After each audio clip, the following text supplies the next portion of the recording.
You know those hilarious pet videos that just get millions of views? Ever wonder what makes them work so well? Well, it might look like just random adorable chaos, but believe me, there's often a brilliant formula at play. So today, we're going to pull back that curtain. We're not just going to enjoy a funny story about a cat and a dog. No, we're going to reverse engineer the blueprint that turns all that mayhem into pure comedy gold. So, what is that secret recipe? What are the essential ingredients you absolutely need? How do you mix up the characters, the conflict, and the setting to create something that's not just chaotic, but, hilariously relatable? Let's find out by digging into our case study. All right, our blueprint for today is a short film concept called Cat Dog Cohabitation Diary. And the premise? Oh, it's a classic. You've got a simple-minded, super enthusiastic dog up against a cool, calculating, and way, way smarter cat. And they're basically locked in this daily battle for total household supremacy. Okay, first things first, let's meet our cast.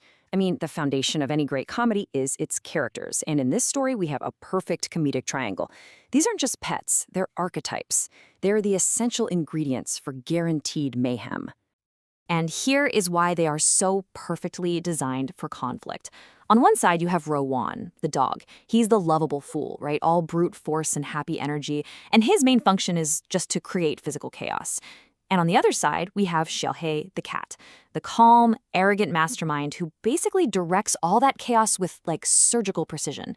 It's the classic comedy duo, the buffoon and the straight man, a perfectly balanced recipe for absolute disaster. And of course, caught right in the middle is the third, absolutely crucial element, Xiaoai, the owner. She's the wary referee, the human anchor in this sea of chaos. Her job is to try, and usually fail, to create some kind of order, to clean up the mess, and really to represent all of us, the audience, as she lives permanently on the verge of a complete breakdown. So, we've got our characters. But for this comedy machine to really run, you need a world with very specific rules. Rules designed to make them crash into each other. This house operates on a set of unbreakable laws that absolutely guarantee that conflict is always, always just around the corner. The first law of the house is the most fundamental. Breakfast will be stolen. It is not a question of if it's going to be stolen, but how.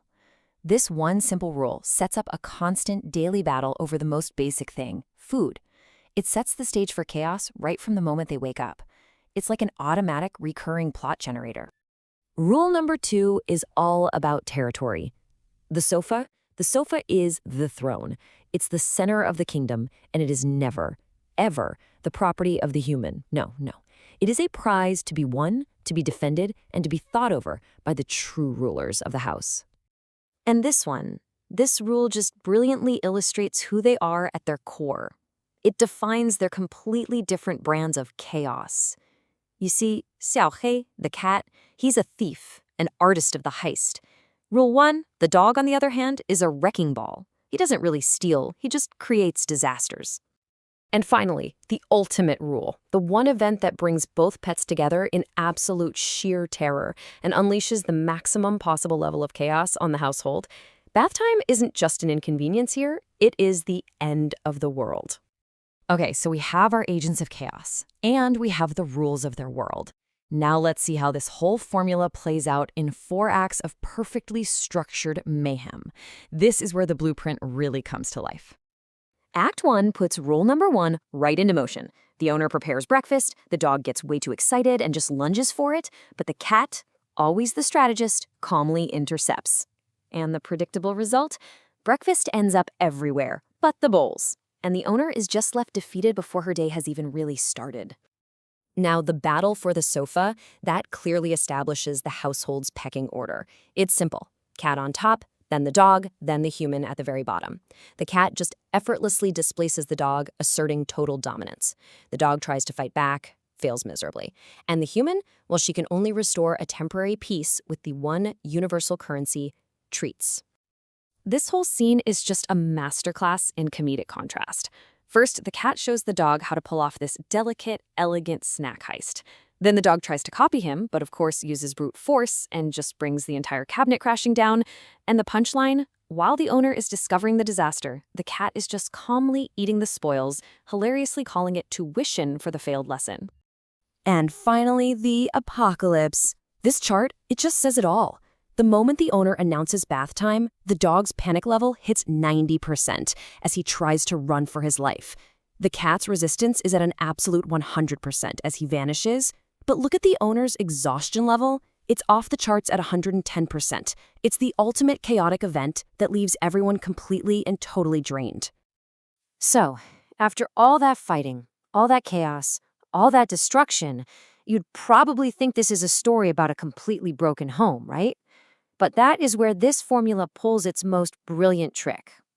This quote from the source material reveals the real heart of the story.